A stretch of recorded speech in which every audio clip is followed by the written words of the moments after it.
الشيطان الرجيم. بسم الله الرحمن الرحيم.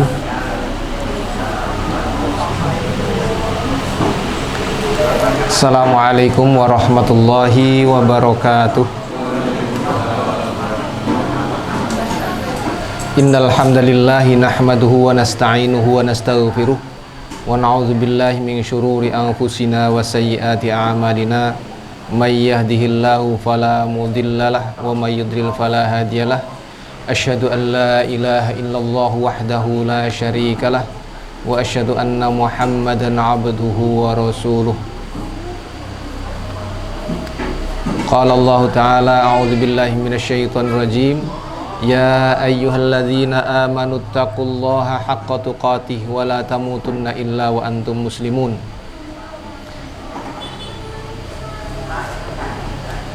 Wa sallallahu ala Muhammadin wa ala alihi wa sahbihi wa sallam. Amma ba'd.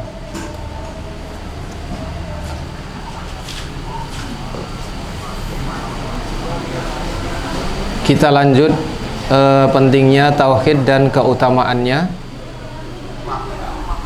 Dari yang awal, tauhid adalah rukun Islam yang paling agung, merupakan rukun Islam yang paling agung. Yang kedua adalah tauhid adalah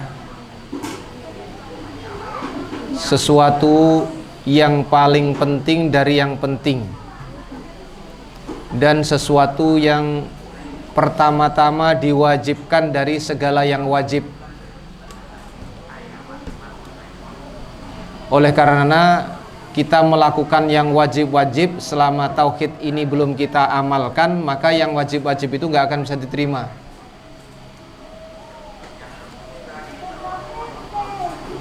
Berikutnya, ibadah-ibadah pun tidak akan diterima kecuali dengan tauhid. Ibadah-ibadah yang wajib pun tidak akan bisa terima kecuali dengan tauhid, karena yang wajib yang pertama kali adalah tauhid. Yang berikutnya, at-tauhid sababun lil amni wal ihtida fid dunya wal akhirah.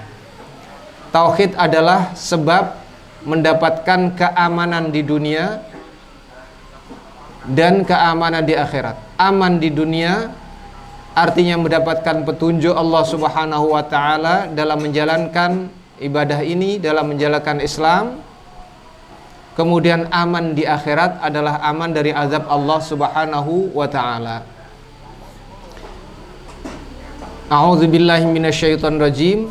Alladzina amanu wa lam yalbisu imanahum bidzulmin ulaika lahumul amnu wa hum muhtadun.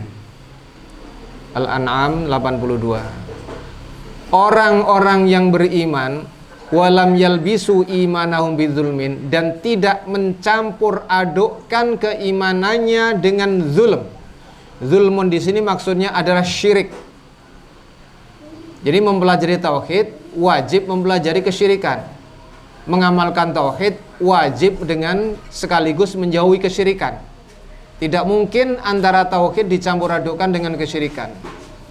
Umpamanya ada orang-orang yang mentauhidkan Allah, salat karena Allah, bukan karena siapa-siapa, bukan karena riya, biar tidak dipuji orang dan lain sebagainya. Akan tetapi dalam kehidupan sehari-hari dia masih mau mendatangi umpamanya perdukunan,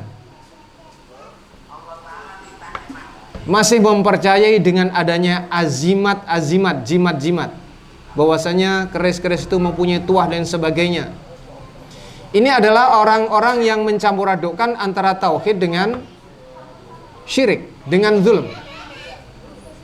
Orang-orang yang beriman dan tidak mencampur adukkan antara keduanya, antara keimanan tauhid dengan kesyirikan, maka merekalah yang akan mendapatkan keamanan. Aman di dunia dengan mendapatkan petunjuk dari Allah Subhanahu wa taala dalam mengamalkan agama ini, dan aman di akhirat dengan dijauhkan dari api neraka. Faulaika lahumul amnu, mereka akan mendapatkan keamanan, wa hum muhtadun, dan mereka lah yang mendapatkan petunjuk. Bisa dikatakan Orang yang mendapatkan petunjuk adalah orang-orang yang beriman dengan benar, bertauhid dengan benar, dan tidak melakukan kesyirikan sedikit pun. Yang mencampur adukkan, mereka tidak tergolong orang-orang yang mendapatkan petunjuk dari Allah Subhanahu wa taala.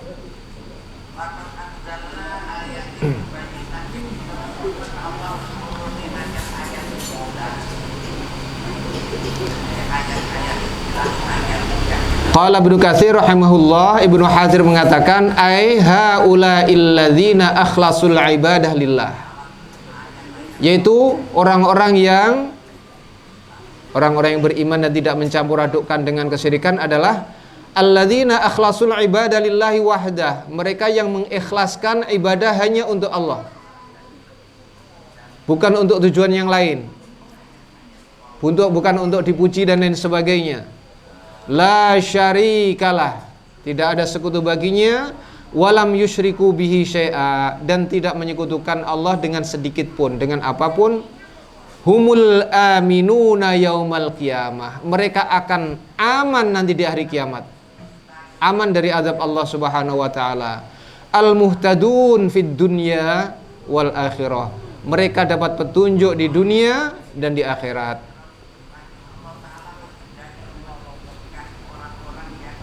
Faman ata bitauhid taman, dan siapapun yang ata bitauhid, yang mengamalkan tauhid ini dengan pengamalan yang sempurna, tidak mencampur adukkan dengan kesyirikan apapun, falahul amnun tam, maka dia akan mendapatkan keamanan yang sempurna.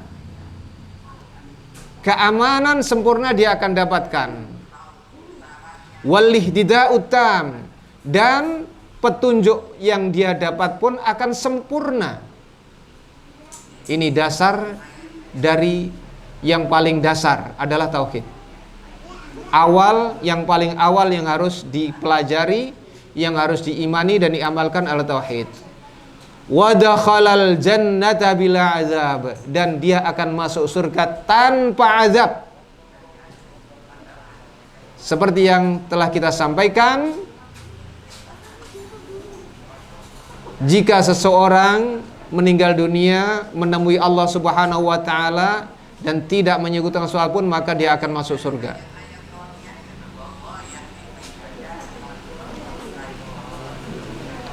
Wasyirku azlamu zulmi wat tauhid a'dalul adl. Syirik adalah kezaliman yang paling zalim. Ini sebagian kesalahan di masyarakat. Syirik adalah kezaliman yang paling zalim. Banyak kezaliman, tapi yang paling zalim adalah kesyirikan. Biasanya kalau di masyarakat ada orang bermaksiat, mencuri, menipu, dan lain sebagainya, itu dianggap suatu kezaliman. Membuat kemaksiatan besar, berzina sebagainya, itu dianggap besar, dan itu memang dosa besar. Tapi bukan sebesar-besar dosa. Perlu ketahui. Mencuri, menipu dan sebagainya, itu korupsi, itu memang dosa besar, tapi bukan sebesar-besar dosa. Sebesar-besar dosa dan dosa yang paling besar yang tidak akan diampuni oleh Allah Subhanahu wa taala, yang mengakibatkan kekal di neraka adalah syirik. Pelaku syirik besar.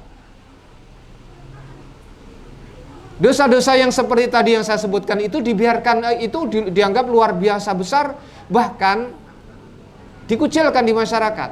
Tidak diingatkan, seharusnya diingatkan, diluruskan, diberi petunjuk yang benar. Ada yang diabaikan di tengah masyarakat kita, kesyirikan. Perdukunan dibiarkan, dianggap sesuatu yang biasa, dianggap orang pintar malahan. Ya, dukun-dukun peramal yang melakukan dosa besar dianggap biasa. Didatangi, minta kepada orang yang sudah di kuburan, syirik besar, dianggap biasa. Padahal itu syirik besar, sebesar-besar dosa, sebesar-besar kezaliman, itu sesuatu yang keliru. Innallaha la yaghfiru ayyushraka bih Allah tidak akan mengampuni dosa kesyirikan. Wa yaghfiru ma duna dzalika liman yasha. Dan Allah akan mengampuni dosa selain kesyirikan jika Allah menghendakinya, di bawah kehendak Allah. Artinya, sebesar apapun dosa seorang, kemaksiatan sebesar apapun yang dilakukan selain kesyirikan, selama kemaksiatan itu bukan kesyirikan, jika Allah menghendaki, Allah akan mengampuninya. Maka ini tauhid perlu kita perhatikan. Tauhid perlu kita amalkan. Syirik perlu kita jauhi sekecil apapun, besar maupun kecil. Harapannya apa? Jika kita meninggal dunia menghadap Allah Subhanahu wa taala dengan membawa dosa sebanyak bumi, biqurabil ardi khotoya, kata Rasulullah. Kata Allah dalam hadis qudsinya, selama dia menghadap Allah Subhanahu wa taala walam yusyrik bi syai'a, tidak menyekutukan Allah dengan kesyirikan apapun, maka Allah akan datang dengan pengampunan sebesar itu pula. Syaratnya tidak menyekutukan Allah, syaratnya tidak melakukan kesyirikan. Nah, ini yang terjadi di masyarakat tidak seperti ini. Dosa kesyirikan banyak dibiarkan begitu saja, bahkan dianggap sebagai suatu ibadah. Itu sesuatu yang perlu diluruskan.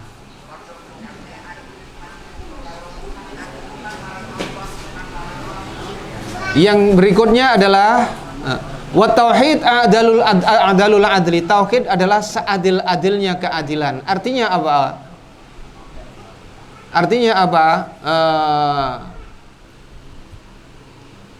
Jika seseorang mentauhidkan Allah Subhanahu wa taala dengan sebenar-benar tauhid yang benar, kemudian menjauhi syirikan dengan berbagai macam bentuknya, tidak melakukan syirikan, maka kita akan mendapatkan keadilan dari Allah Subhanahu wa taala. Dengan kehendaknya Allah akan mengampuni segala dosa-dosa kita, dan dengan kehendaknya, dengan rahmatnya Allah akan masukkan kita ke dalam surganya. Adil. At-tauhid sababu duhulil jannah wan najat minan nar.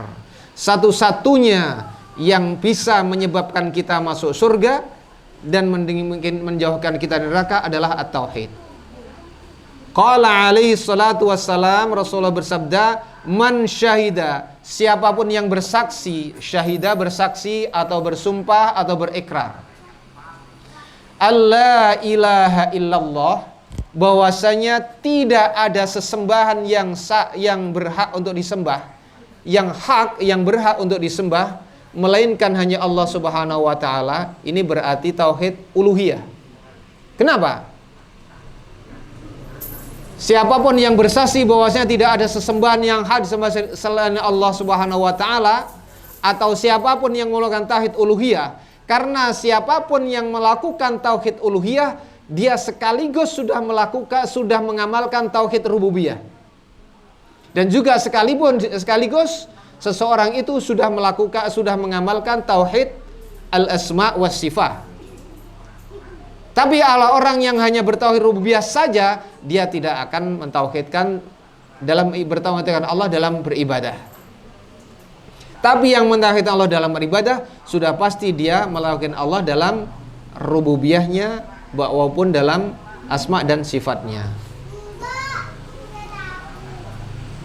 Wa anna Muhammadan abduhu wa rasuluh, dan siapapun yang bersumpah, bersaksi, berikrar bahwasanya Muhammad adalah hamba Allah dan utusan Allah. Nabi Muhammad adalah hamba Allah dan utusan Allah. Dia adalah makhluk Allah, bukan tujuan untuk meminta, bukan tujuan untuk beribadah. Dia adalah hamba Allah seperti kita, tapi sekaligus dia adalah utusan Allah yang mendapatkan wahyu dari Allah Subhanahu wa taala. Dan siapapun yang bersaksi wa anna Isa abdullah, bahwasanya Isa adalah hamba Allah, Isa adalah hamba Allah wa rasuluh, dan utusan Allah, bukan anak Allah, bukan Tuhan dan sebagainya. Wa kalimatuhu, dan Isa adalah kalimat Allah alqaha ila Maryam. Maksudnya kalau Allah sudah mengucapkan kun fayakun, yang disampaikan kepada Maryam, walaupun tanpa seorang ayah, Allah mampu dan bisa menciptakan Adam di dalam rahimnya ibundanya Maryam, wa ruhum minhu, dan roh darinya dengan tiupan roh dari Allah Subhanahu wa taala. Maksudnya wa ruhum minhu, siapapun yang bersaksi seperti ini kemudian bersaksi wal jannata haqqun, bahwasanya surga itu hak, surga itu benar, surga itu ada, dan surga itu sudah diciptakan oleh Allah Subhanahu wa taala dan disiapkan hanya untuk orang-orang yang bertakwa. Wan naru haqqun, dan neraka itu benar-benar ada dan sudah Allah ciptakan dan Allah siapkan untuk orang-orang yang kafir. Maka Allah Subhanahu wa taala adkhalahu Allahul jannah. Orang yang bersaksi seperti ini, Allah Subhanahu wa taala akan memasukkannya ke dalam surga, maka minal amal, apapun perbuatan yang dilakukannya atau sesuai dengan apa amal yang dia lakukannya. Artinya apa? Mungkin dia bermaksiat. Siapa yang tidak punya dosa? Kita semuanya punya dosa. Kita semuanya pernah bermaksiat. Tapi jika kita tidak melakukan kesyirikan dan kita bersaksi bahwasanya Muhammad adalah Rasul, kita bersaksi bahwasanya tidak ada ilah selain Allah, tidak ada sesembahan selain Allah, dan tidak menyekutukan Allah, bahwasanya Muhammad adalah hamba Allah dan Rasulnya, bahwasanya Isa adalah hamba Allah dan Rasulnya, surga adalah hak, neraka adalah hak adanya, maka Allah akan masukkan kita dalam surga. Ini adalah janji Allah Subhanahu wa taala. Ini adalah janji Allah Subhanahu wa taala. Sedangkan Allah Subhanahu wa taala la yukhliful mi'ad, tidak akan pernah mengingkari janjinya. Itulah nikmatnya perjanjian kita dengan Allah Subhanahu wa taala. Jika kita amalkan perjanjian itu, pasti Allah memenuhinya. Kalau perjanjian antar manusia bisa jadi ada yang merusak perjanjian itu kalau antar manusia, antar makhluk. Maka jangan mencari ridho kecuali ridho Allah Subhanahu wa taala. Mencari ridho dari makhluk, 100 makhluk kita harapkan ridhonya, bisa jadi 99% tidak ridhoi pada kita, hanya satu yang ridho. Tapi kalau mencari ridho Allah Subhanahu wa taala itu pasti. Wa qala alaihi salatu wassalam, dan Rasulullah sallallahu alaihi wasallam bersabda, fa innallaha, sesungguhnya Allah, harrama 'alan nar, mengharamkan neraka, mengqala, atas orang yang telah berikrar la ilaha illa Allah, la ilaha illallah. Orang yang berikrar bahwasanya tidak ada sesembahan yang hak, yang pantas untuk disembah selain, yang berhak untuk disembah selain Allah Subhanahu wa taala, yabtaghi bidzalika wajhallah, mengucapkan la ilaha illallah hanya mencari ridha Allah Subhanahu wa taala, hanya mencari ridha Allah Subhanahu wa taala, tidak mencari ridha manusia, tidak mencari ridha siapa-siapa, hanya mencari ridha Allah Subhanahu wa taala. Kemudian at-tauhid najatun min kurabid dunya wal akhirah. Tauhid adalah yang akan menyelamatkan kita dari kesulitan-kesulitan dunia dan akhirat. Allah akan menyelamatkan manusia dari kesulitan dunia dan akhirat dengan tauhid. Dengan tauhid. Semua manusia, orang yang beriman, akan Allah selamatkan dengan tauhid di dunia dan akhirat. Orang yang tidak beriman, orang-orang musyrik, Allah tetap selamatkan, tapi hanya di dunia saja. Karena mereka tujuannya hanya dunia. Allah selamatkan dunia saja. Maka dikatakan di sini, at-tauhid mafza'u a'daihi wa auliyaihi. Tauhid adalah tempat berlindung bagi musuh-musuh Allah. Musuh-musuh Allah juga berlindung dengan tauhid. Dan kekasih-kekasih Allah, aulia Allah juga berlindung dengan tauhid. Adapun musuh-musuh Allah yang beriman tauhid adalah mereka hanya berlindung kepada Allah di saat kesulitan. Di saat mendapatkan kesulitan, mereka kembali kepada Allah dengan ikhlas. Begitu Allah selamatkan, mereka kembali musyrik. Mereka selamatkan, kembali ke musyrik. Karena tujuannya memang dunia. Fa amma a'da'uhu, adapun berlindungnya musuh Allah dengan tauhid adalah kita bisa fahami dari firman Allah, a'udzubillahi minasyaitonir rajim, fa idza raqibu fil fulki. Kalau mereka sedang berlayar di bahtera, berlayar dengan kapal-kapal layar mereka, da'awullah, di saat mereka mendapatkan bahaya, ombak yang kencang, angin yang kencang, mereka dapat dalam bahaya di tengah-tengah lautan, tidak ada siapa-siapa yang mereka minta pertolongan, mereka da'awullah mukhlishina lahuddin. Mereka memohon kepada Allah keselamatan mukhlishina lahuddin, dengan ikhlas. Artinya mereka mentauhidkan Allah. Mereka kembali kepada Allah, mereka mentauhidkan Allah, mohon keselamatan kepada Allah Subhanahu wa taala. Maka dengan tauhid ini Allah menyelamatkan.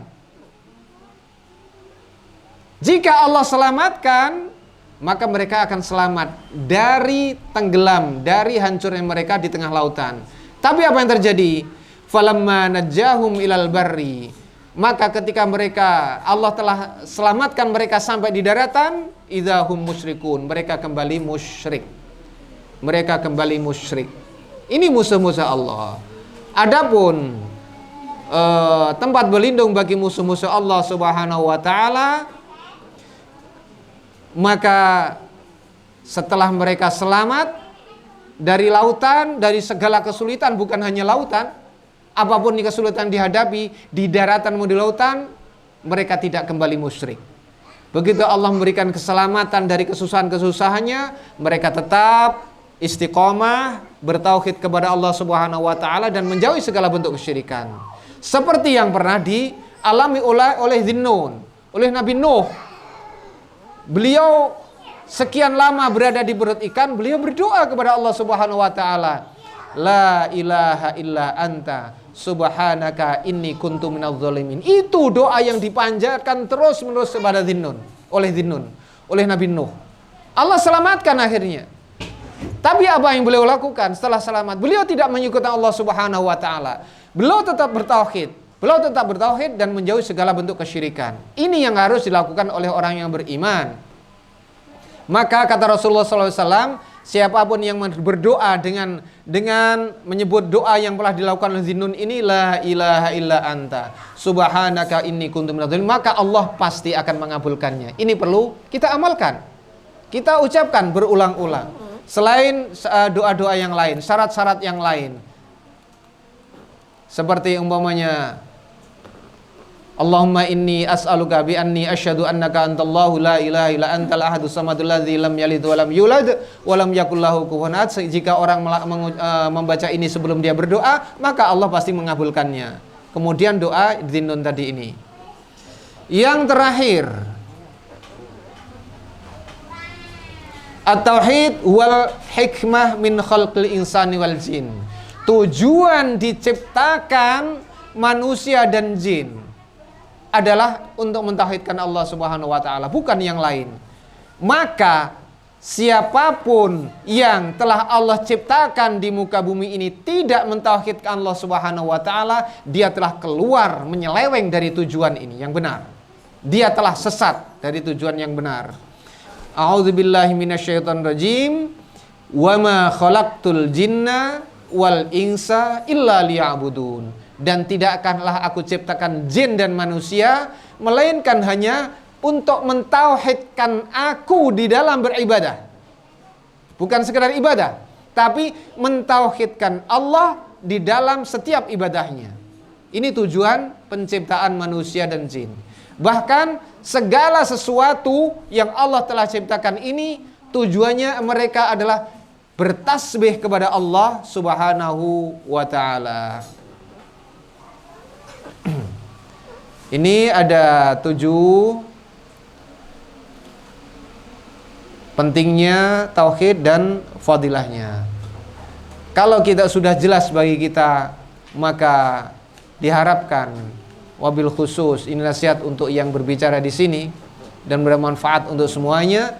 Kalau ini sudah jelas buat kita, sudah jelas dan terang petunjuk ini dari Allah Subhanahu wa taala dan dari Rasulullah sallallahu alaihi wasallam, dan ini adalah yang dilakukan oleh Rasulullah dan para sahabatnya, bagaimana beriman kepada Allah yang benar, bagaimana mereka mentauhidkan Allah Subhanahu wa taala dengan benar, maka kewajiban kita hanyalah satu, mengikuti mereka. Kenapa? Fa in amanu bimitsli amantum bihi faqad ihtadaw. Jika iman kita ini sama dengan keimanan mereka para sahabat, berarti kita telah mendapatkan petunjuk. Tapi kalau keimanan kita enggak meniru dengan cara berimannya para sahabat, kita telah keluar menyeleweng dari petunjuk Allah Subhanahu wa taala, dari petunjuk yang benar. Mudah-mudahan bermanfaat buat kita semuanya, dan mudah-mudahan puasa kita hari ini diterima oleh Allah Subhanahu wa taala. Mohon maaf bila ada khilaf. Subhanakallahumma bihamdika asyhadu an la ilaha illa anta astaghfiruka wa atubu ilaik. Wassalamu alaikum warahmatullahi wabarakatuh.